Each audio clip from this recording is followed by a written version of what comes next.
everyone, it's Dr. Cruz, and I'm going to go over persistent puffy nipple because it's one of the more common things that I see.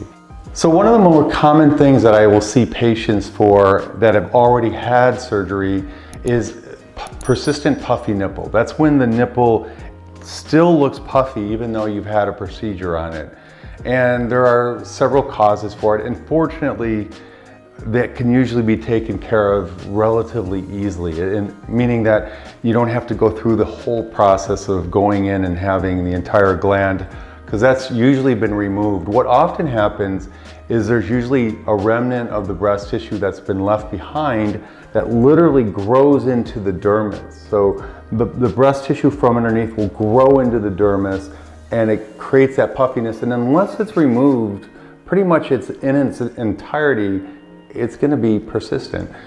So even if that is the case, and let's say all the breast tissue has been removed, sometimes what will happen is scar tissue will fill in. And that's the importance of having compression afterward. But you want to make sure that, even if the breast tissue has been removed, that we can take care of the scar tissue. The answer to that is what do I do to take care of that? And it can be done under local, and it can be done without a lot of downtime. So one of the first things that I will do is to actually make a crescent removal. So I'm going to remove a crescent of skin underneath, and what that does is it allows me to pull on the skin. So it's like pulling the bed sheet and getting the wrinkles out that way.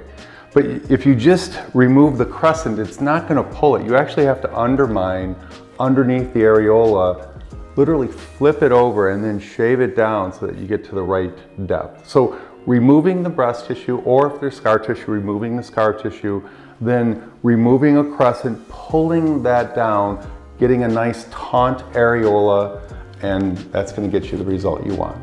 Well, thanks for listening. We do at least 10 of these procedures a week. So if there's something that we can answer, some question or some problem or something that hasn't been addressed, we see a large volume of gynecomastia. So if you have a particular question, please let us know and we'll try and get back to you.